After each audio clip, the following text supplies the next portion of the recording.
Welcome in the ring, folks. Welcome in the ring. I see a lot of you guys joining us at ringside tonight.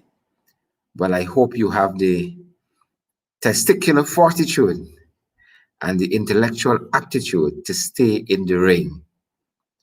I'm so happy to see so many of you joining us across the various platforms. Welcome in the ring, folks. Hope you had a good day. I trust you had a good day. Welcome. I'm seeing so many emojis, love and hearts and thumbs up and so forth. Welcome, guys, in the ring. Got quite a program for you, quite a couple of things to go through this evening. Welcome in the ring, guys. Welcome. If you're joining us on Twitter, we say retweet. And if you're on Twitter, you can follow me at Sherrod Duncan, Sherrod Avery Duncan on Twitter. We live on Twitter. And if you guys are following us on YouTube, it's Sherrod Duncan on YouTube, and you can hit that subscribe button. You can also make your comments there. I know some folks join us from home on their smart televisions via YouTube. They're not into this last year Facebook business, Twitter business. They're on their smart televisions watching us. Welcome to each and every one of you. I see some angry looks, some angry emojis. I wonder if that is pertaining to the ruling in elections petition number 99 yesterday. Folks, we got to get over that, and we got to go to the next level. We have to go to the next level, folks. We still have a petition before the High Court, which is going forward to be heard. And so we have to see the glass as half full. Folks, you know, when you join, you have to share, retweet, subscribe, make a comment, share to your Facebook pages, share to your profiles. You know, just come here for freeness. We got to come out of this mendicant mentality, this begging and freeness mentality in 2021. The price of admission, folks, is to share. We are going to have Mr. Aubrey Norton with us a little later on, former Foreign Service officer, and also he is a political scientist by training, a former lecturer also at the University of Guyana in the area of political science. So Mr. Norton is going to be joining us shortly, folks. Quite a couple of things we have to go through this evening, and I am holding for you guys to come to reshare.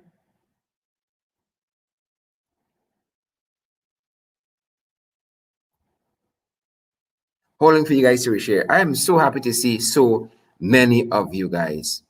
So many of you guys on this evening. I'm so happy. How did you guys spend your day? How did you guys spend your day today? I hope you spent it well and you all behave yourself, right? I never bring food for nobody. I never bring bail for nobody. So I really hope that you guys are behaving yourselves wherever you are this evening, right? Behave yourself like big people. Please and thank you. I'm finished talking. First up this evening, we are looking at some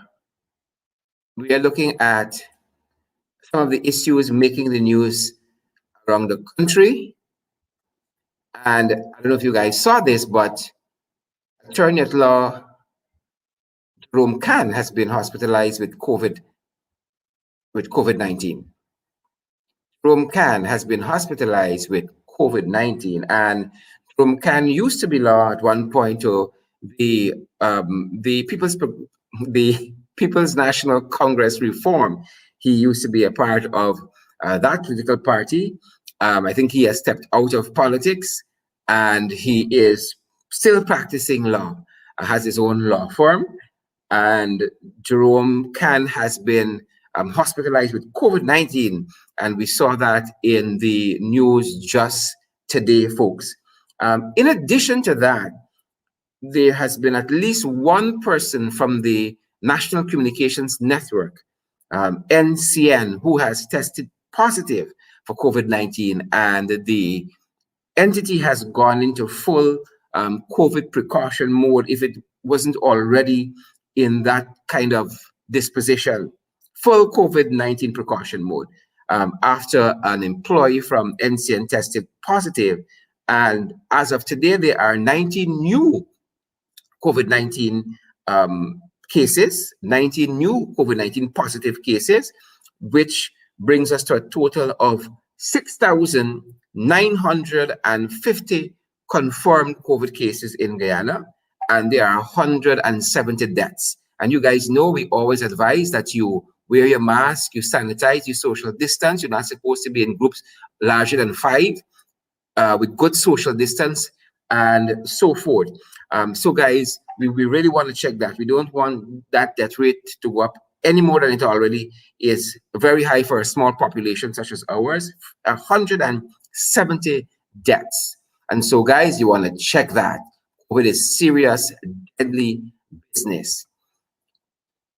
You guys might not know this next fella by name, but this is a Region 8 council nominee or councillor nominee. This is Jimmy James.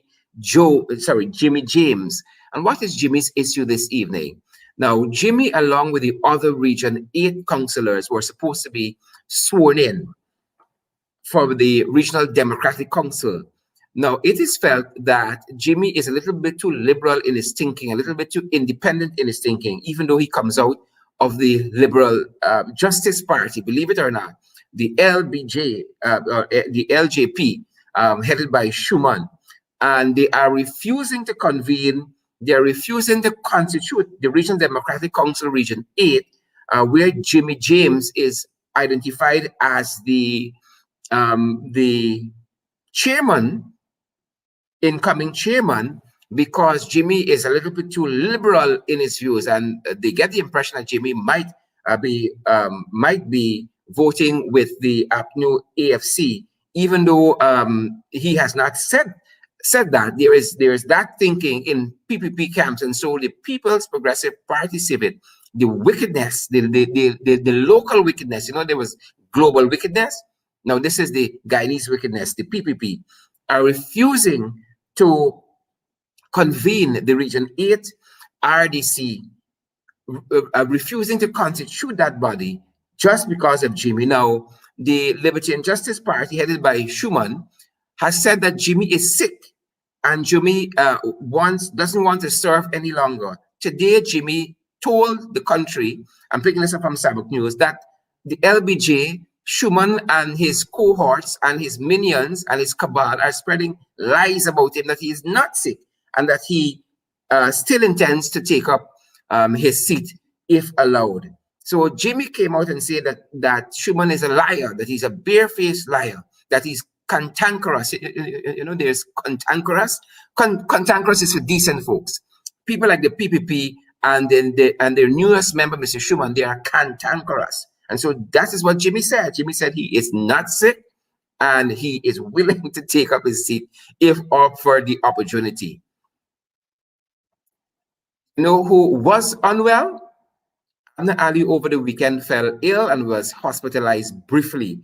But we are happy to report, we are tremendously happy to report that former Minister of Social Cohesion, Abner Ali, is feeling fine and has been discharged from hospital. So it wasn't Jimmy, it was really and truly Abner Ali. And Abner is better now and is comfortably resting at home. We are advised and we send our thoughts, we send our prayers with the former Minister of Social Cohesion and the General Secretary of the PNCR.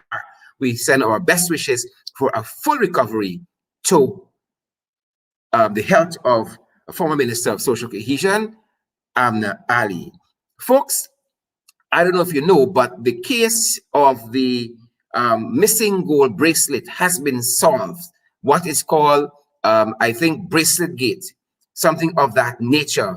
It was said that the asphalt plant that is associated with the 𝗪𝗏 Harbor Bridge purchased a gold bracelet of some sort for the former Minister of Public Infrastructure, David Patterson, on the occasion of his birthday last year. And folks, Mr. Patterson, former minister, member of parliament currently, said that he is not in receipt of any such bracelet.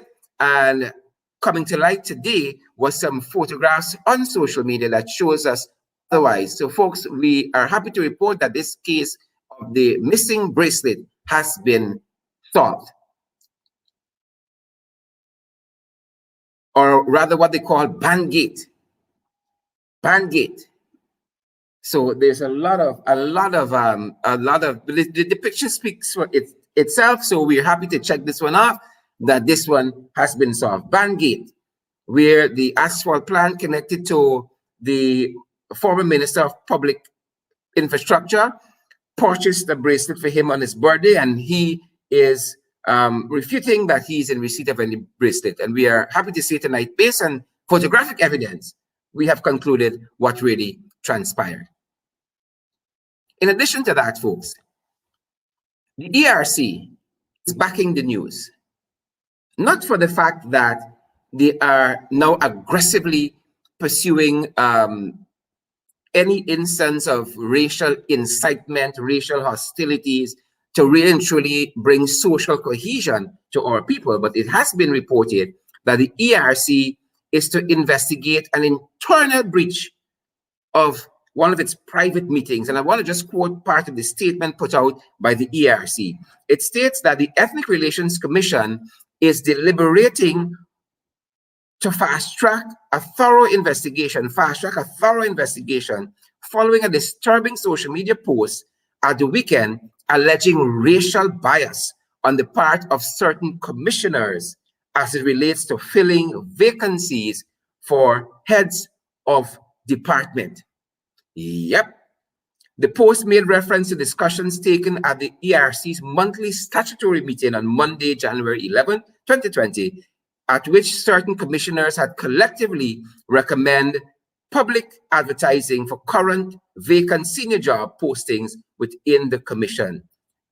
The commission said the leaking of the information from private meeting of the 𝗂𝗓𝗓 is unethical and intolerable.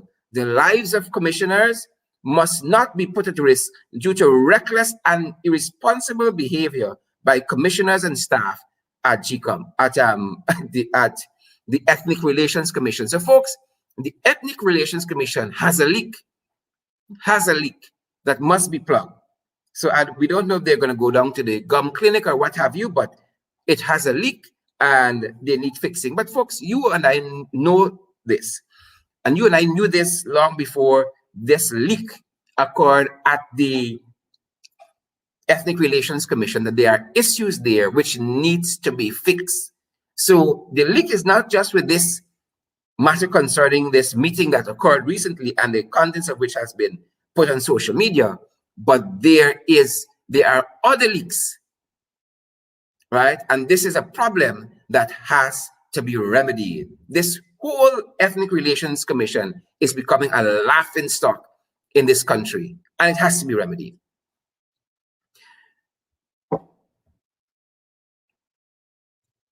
Good night to all, except. A good night to all, except. Folks, you know, this is perhaps my favorite part of this show, In the Ring, and I'm eager to see who you might nominate this evening for good night to all, except. So this is the person who would have done something silly, something stupid, something regrettable, something that does not find favor with us, something that does not find favor with you. I'm eager to see some of the submissions. I want to put them up. I want to bring them on. So I'm looking forward to see what some of your commentary. A good night to all, except. I'm looking for those comment folks. So let me see who you would have nominated, and then I'm going to tell you who we're going to focus on this evening. A good night to all, except. I'm looking for some of your comments.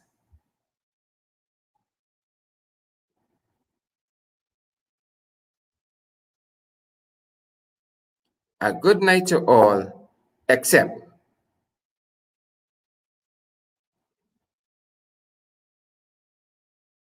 Let me see some of those. I love this portion. All right. Sandra Hanover says, CJ, Roxanne George, Ramesh Ramnarayan says Ford. I think he means Senior Counsel Royce Ford. Good night to all except Chief Justice CJ. We have good night to all excepting Anil. We have good night to all excepting Roxanne George. Is that Witcher or Wiltshire? Good night to all except. All right, somebody says I have a sense of humor. Good night to all, somebody says, except Norton. Good night to all except Roxanne. She's a traitor.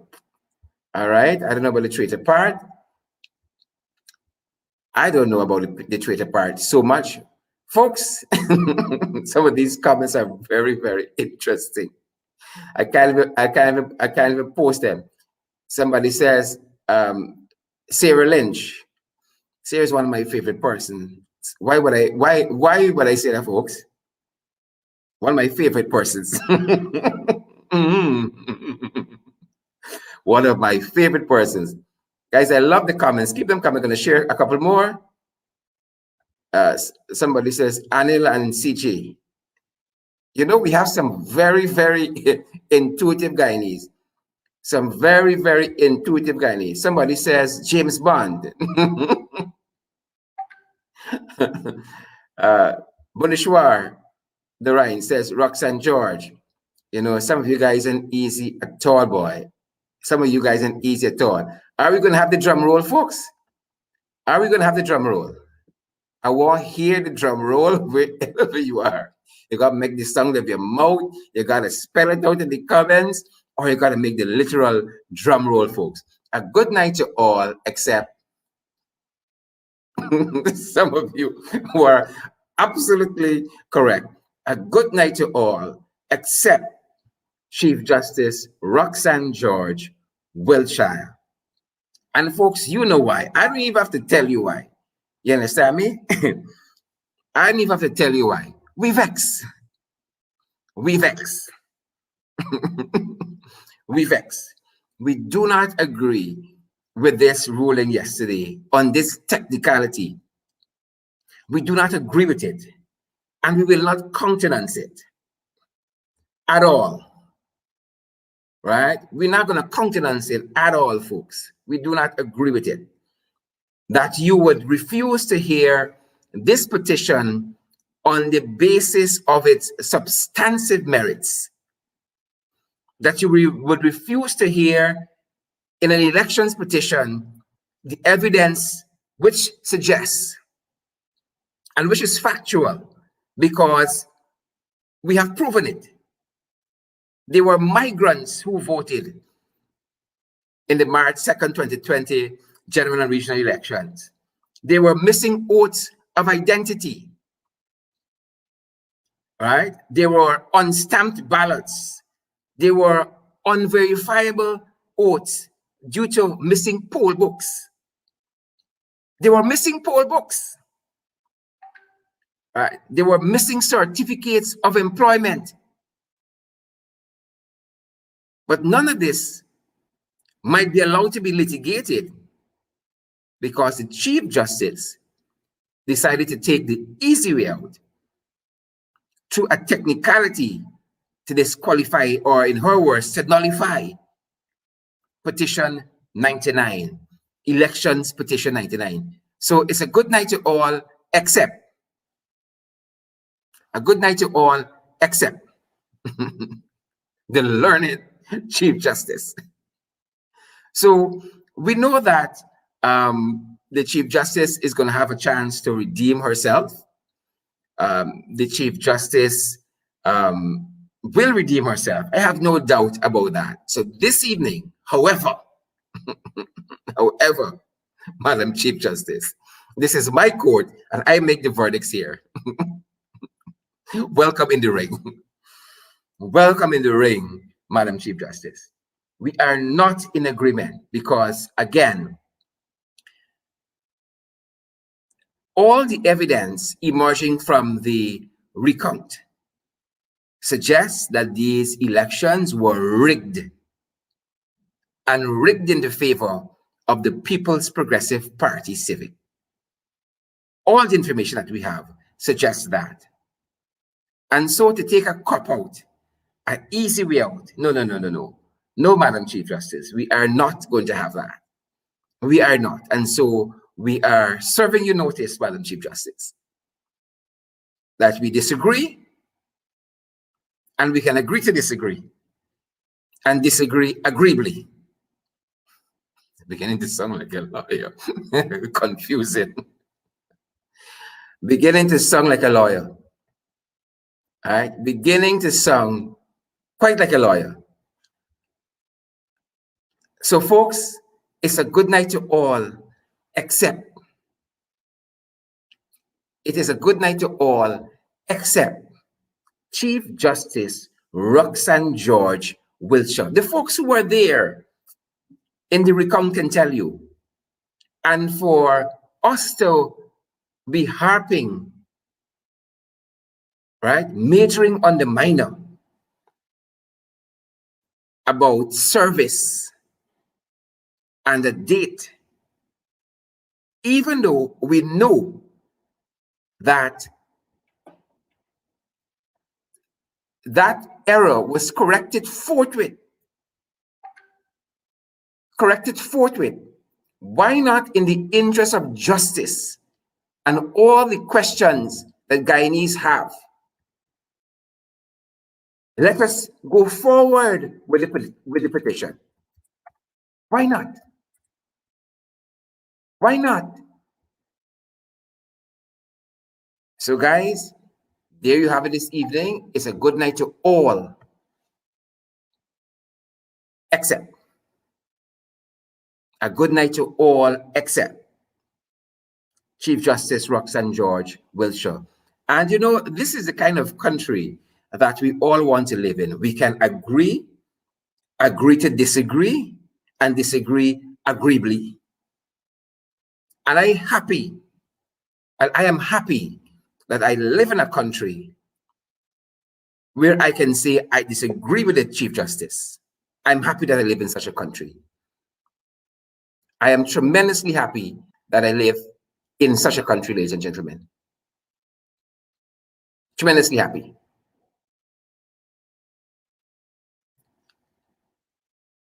Folks, moving along. Close up to the issues this evening, and in the ring with us is none other than Mr. Aubrey C. Norton. Mr. Norton, a very good evening and welcome. Good evening and thanks for having me. Mr. Norton, the decision has been made as it concerns the elections petition number 88 and 99, especially in regards to petition 99. What are your thoughts? Well, first of all, it should be recognized that the petition that the PPP is most afraid of is petition 99, because it is evidence-based and it identifies the irregularities, the fraud committed by the People's Progressive Party. It is unfortunate that the Chief Justice seems to, every time she would have made a decision, there seems to be a correlation between the PPP's position and hers. While we respect her as a judge, we are concerned that the law seems not to be taking its course, and it is more related to people's personal position. And in large measure, what has happened is that a lot of the Guyanese have lost respect for her ruling, because there is a situation where she seems to lean in the direction of the People's Progressive Party.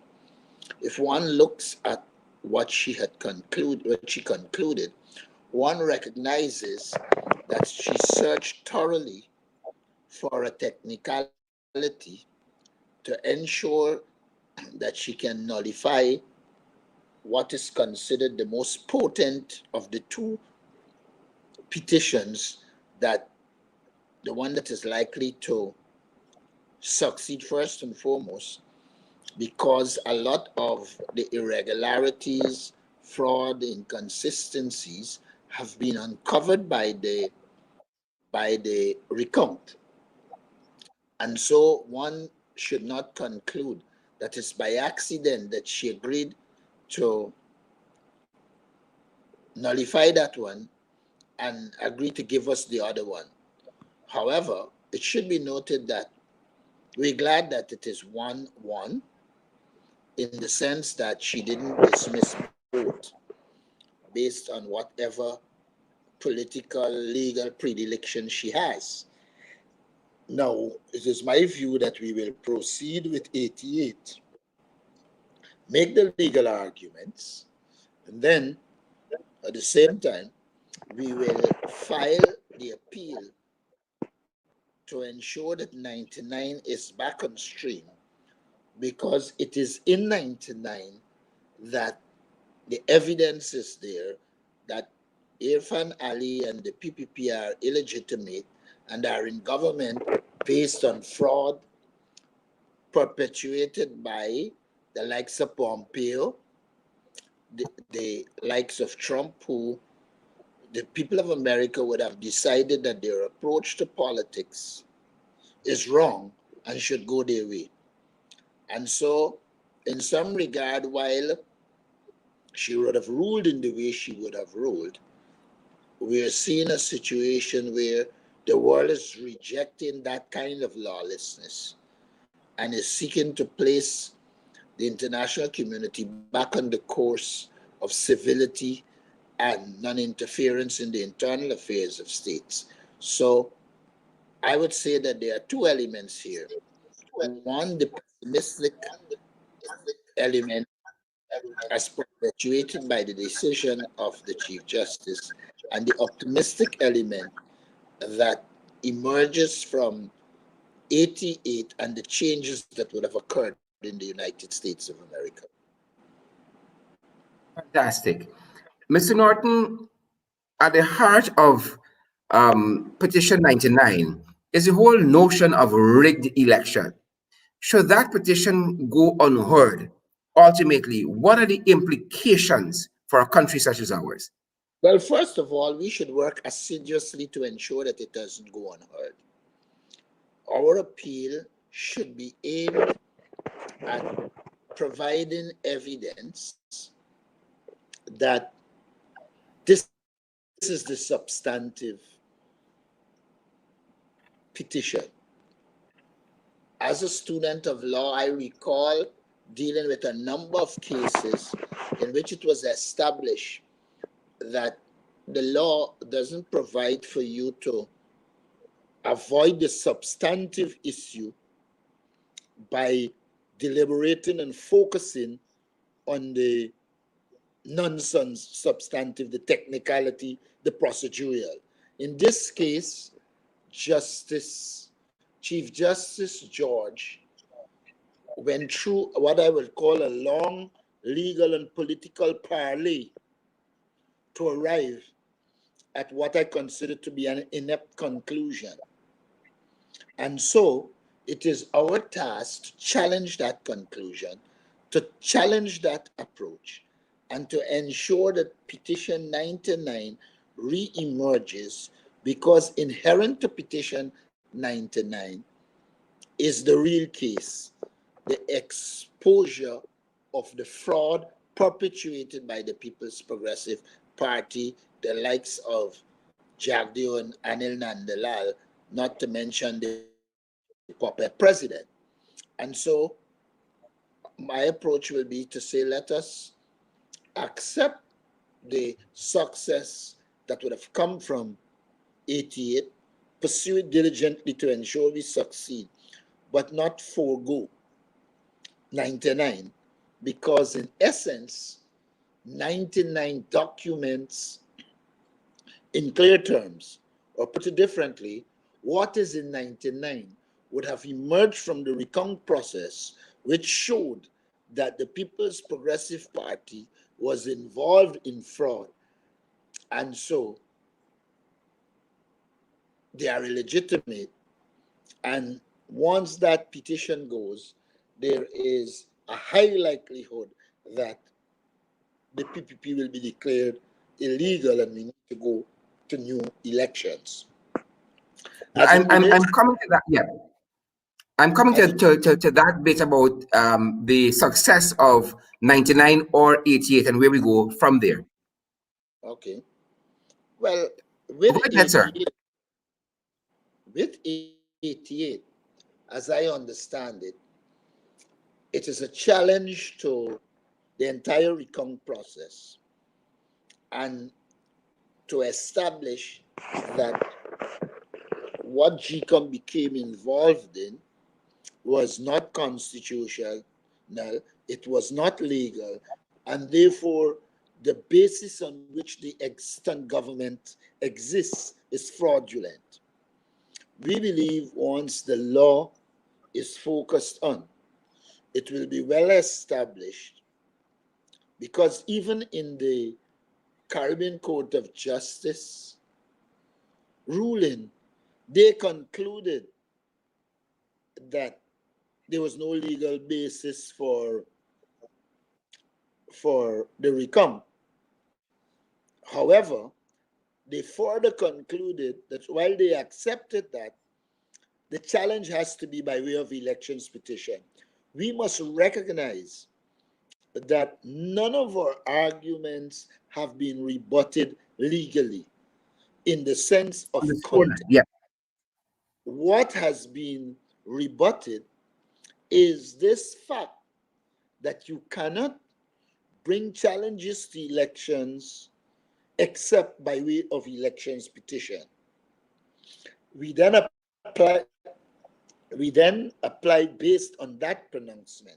And what you're seeing is the People's Progressive Party attempting to ensure that the substantive matter isn't heard as they propagate through Mendez this technical question. But we must remember, ever since people escaped from murder on technicalities and legal issues were determined by technicalities, they have been ruling and forego the substantive issue for some procedural or technical position. In that regard, On those very therefore, technicalities, huh? on those very technicalities you speak of, in which this elections petition 99 was deemed a nullity by the Chief Justice.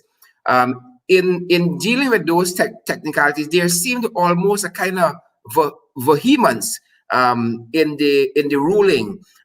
Some say that kind of tilts the Chief Justice hand a little bit, and shows which side she is leaning on. Did you get that sense from that ruling?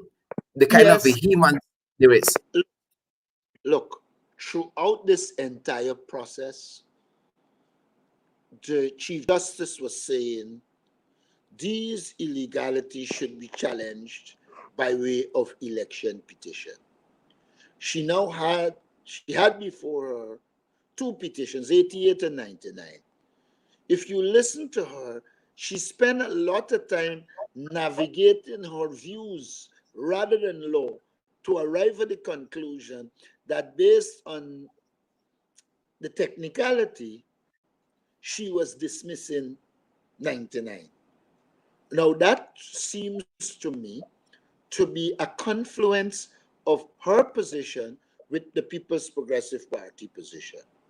Now, the issue then becomes, did she look at the law in a comprehensive way and concluded that it runs antithetical to the law, or did she use the scope and her own predilections, her own biases at her disposal to conclude based on this technicality, I can dismiss it. She did that, and that needs to be challenged because she was foremost in arguing that issues of electoral fraud, illegalities should come by way of election petition. Then what she did is, rather than accept that the substantive issues are in the petition and they should be heard, she actually moved in the direction of focusing on the frivolous, the tangential, at the expense of the substantive. And that is why I believe we should appeal it and seek to appear to legal reasoning rather than one's penchant for accommodating the government of the day rather than dealing with the law. However, one has to recognize from the last appeal court that they put together, it was clearly stacked to ensure that two judges were pro-PPP and therefore get the outcome. I believe that that was done with American pressure. Now there is no American pressure, I would assume, because I don't believe the present administration is criminal like the Trump administration was and had this penchant and proclivity towards illegality and therefore moved in that direction. I believe the present incoming U.S. administration, albeit the existence of 𝗪𝗪, who, in my opinion, did not operate as a diplomat. She operated as a political operative with sympathies towards the People's Progressive Party. So now you need a situation in which the chancellor appoints people who will listen to the case and rule based on law rather than what occurred towards the end of July, August. Great. Mr. Norton, Petition 99 was, for all intents and purposes, a more evidential-based petition. 88 seems to be more based on the law and arguing the law. But in a recent interview, Mr. Nandlal, the Attorney General, seemed to be telegraphing what they expect to come in 88. I want you to take a listen to that, and then we'll come back on the other side and get your reactions.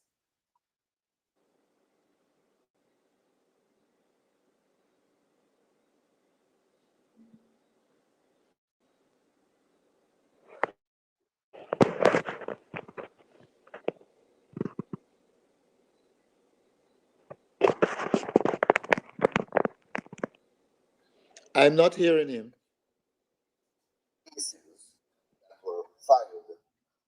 I'm not hearing him. Apologies, let me try to adjust it. It is clearly very low, so I can't hear what he's saying. All right.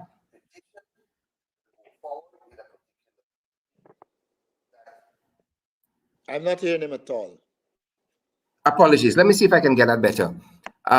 Basically, he was saying that they intend to leave evidence in Petition 88. Well, listen to me. One of the credits you must give to Nandlal is that he pursues what he considers to be his political party's interests and pays little or no attention to law when it contradicts his party interests. So I wouldn't listen to Nandlal as the basis on determining anything.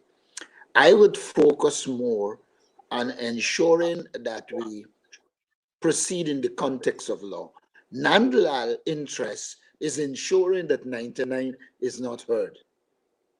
Our interest is ensuring that 88 is heard, but 99 is also heard because 99 is evidence-based. Let us also note all this talk about lodging the SOPs with the courts is also in consonance with what Nandlal is saying, because Nandlal in 88, there should really be legal arguments for and against whether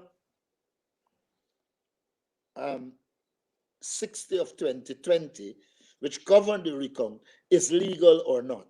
Let us recall they used the legal system. Justice Holder was about to hear it when I think it was Chief Justice who ruled that they had no jurisdiction, no locus standi, and so it wasn't heard. Now, one has to recognize throughout this process, Chief Justice George was the person who on every occasion came down on the side of the PPP and precluded a hearing.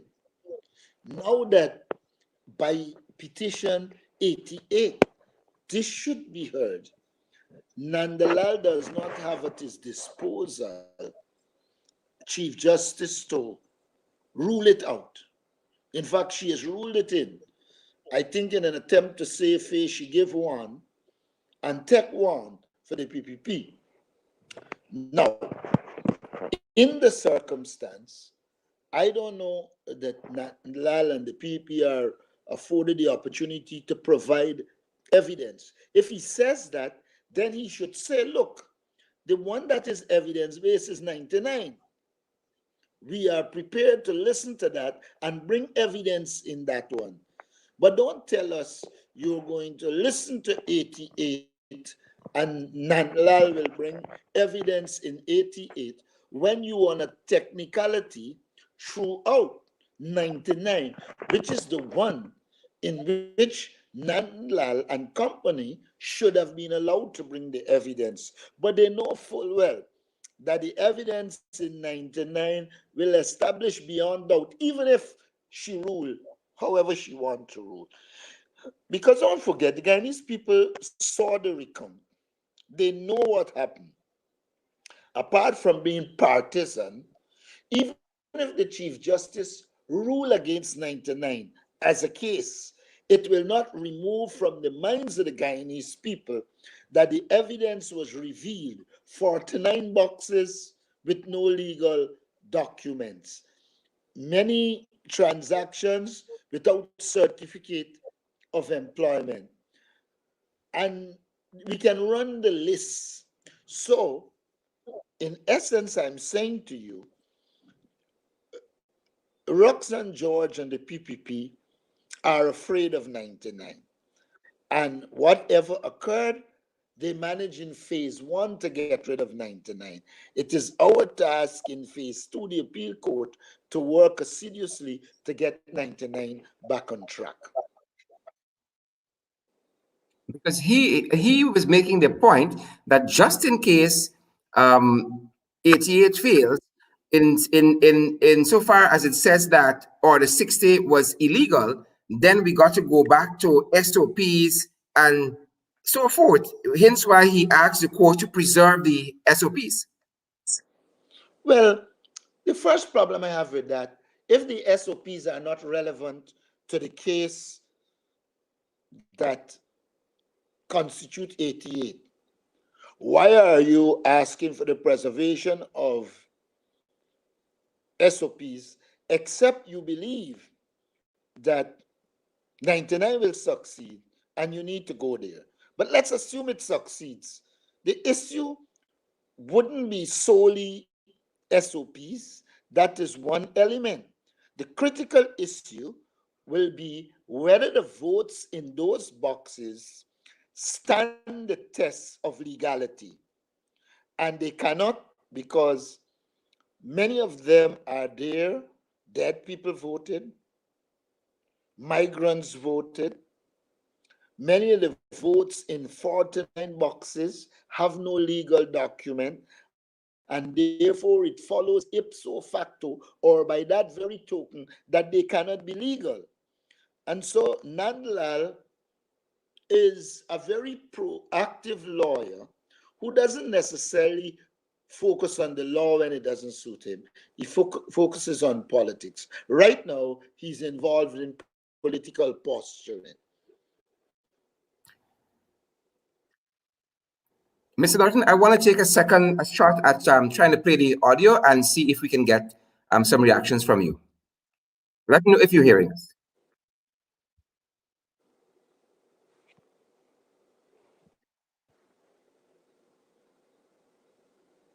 No, I'm not. It's the same thing. I hear you. All right, we have to abandon this. Something happened with the audio at my end here. Apologies there. Great answer. I didn't hear that. Yeah. Let me ask you, the average Guyanese who was listening to this ruling or would have listened to this ruling yesterday, what in your mind should be the larger takeaway as to how we move forward? First of all, I would say to the wider Guyanese public, observe that the Chief Justice says one can go ahead, but she rule out one on a technicality. What did Stabrook News carry? Petition thrown out. What did the dishonest 𝗪𝗵cie 𝗶𝗵𝗵 carried? Petition was thrown out. Now, I'm saying here, the Guyanese need to focus on the fact that one was thrown out and one exists. And so it is not true that the APNU AFC petition was thrown out. But if you follow the mainstream media, I didn't see 𝗁𝗁cie News, so I can't comment on 𝗁𝗁cie News, but I know for sure 𝗪𝗪 Waves was misleading. I know for sure Chronicle was misleading, and I know for sure Stabrook News was misleading. But we know historically, the three that we mentioned there, while the PPP is in government or opposition, were essentially aligned to the PPP. That's the first point I want to make. The news media does not focus on objectivity and fact. When 𝗪𝗪cie 𝗶𝗵𝗵, who should know better, who has training, but seems to lack the ability to obfuscate or hide his predilection, his disposition, his bias, then you recognize here is a news outlet that is prepared to twist a headline to hide the actual decision.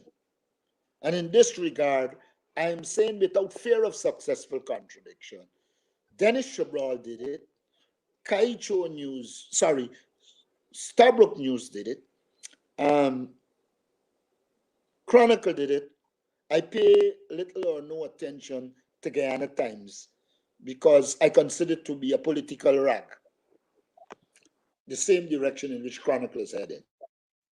So the public needs to know that. The second thing the Guyanese public needs to know is that it was not thrown out. One was nullified because the Chief Justice refused to look at substantive matters and focus on procedural to achieve what is clearly her objective, which is in consonance with the PPP objective. Now, legally, I have respect for the Chief Justice, and the attempt is not to malign her.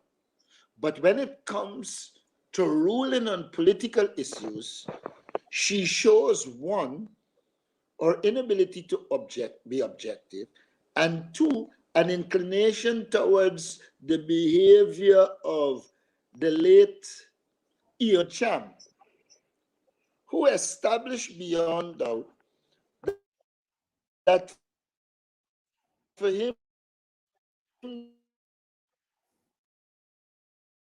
the law didn't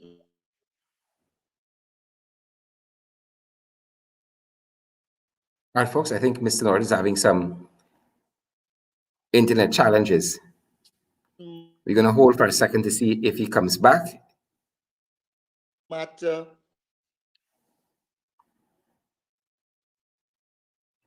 All right, we are going to hold for another sec or two.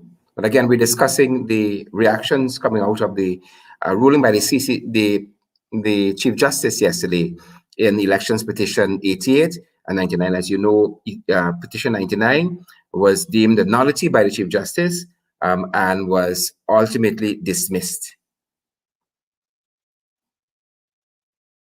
All right, let's see. Ultimately dismissed, and the case does come up for a review before the when it is filed before the appeals court. Let me see. Were you hearing me? I missed some of the last bit. Let me take out one of the streams. Yeah, Thanks for coming back in. I start to believe that the People's Progressive Party, when I'm doing a program, have some mechanism by which I am always cut off. I don't understand why I could do every other thing on the internet without interruption. And once I do these programs, there is interruption. They're running interference. I am starting to believe that. And that's a dangerous. I really wanted you to finish that thought that you were making. Which one? I don't know at which point I was cut off. The very last bit on the disposition of the Chief Justice. Oh, I was saying essentially, while I do have respect for the Chief Justice on legal matters, I have lost respect when it comes to these matters with political positions. It was evident to me that she succumbed to the pressures of the rogue Trump administration.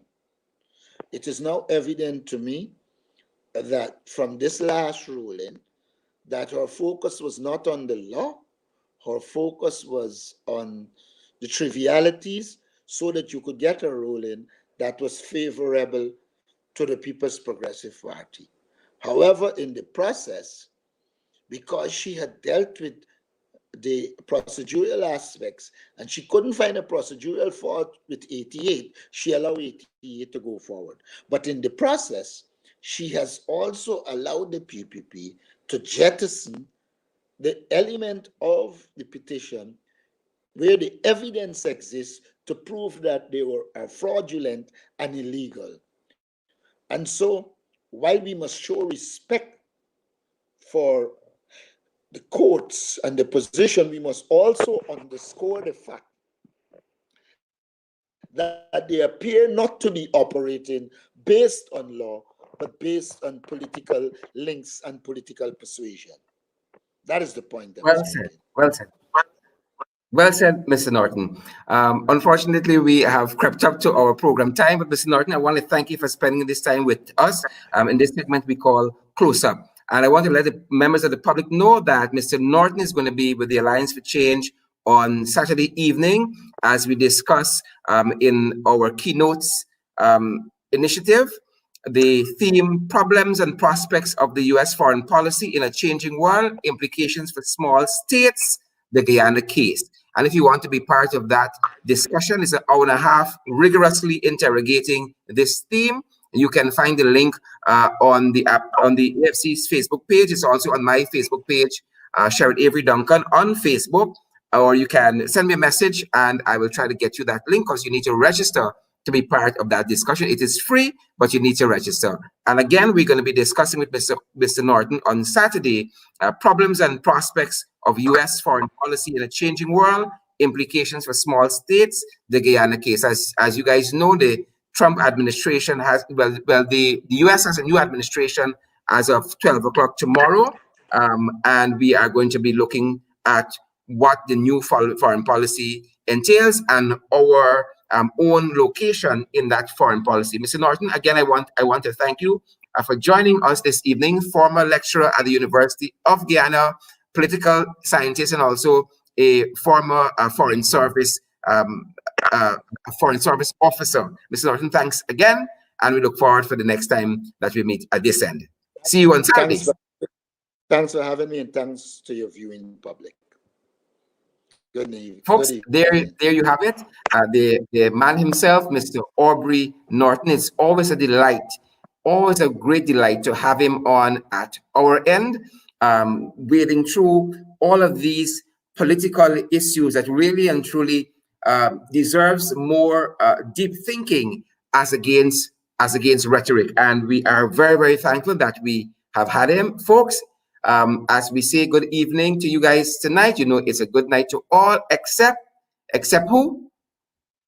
Except the Chief Justice, Roxanne George Wiltshire. And everything that Mr. Norton would have said this evening brought us to that conclusion that we are not going to wish the Chief Justice a good night tonight. So it's good night to all, except folks, COVID is real. And as we go, we want to advise you to continue to observe all the COVID protocols that are in place for your health and your safety. Sanitize, wear your mask, social distance. You're not supposed to be in groups greater than 10. So all those people persons who are partying and liming on the seawall and gagging up and so on, watch those numbers, folks. We want you to live long and to live healthy. We wish Jerome Khan a speedy recovery. We know that he is going to get great care, and we hope that he is back on his feet very, very soon, like Jimmy James and like Abner Ali. Folks, stay safe wherever you are. We're happy that you had the testicular fortitude and the intellectual aptitude to be ringside this evening. Do stay safe, and we're going to see you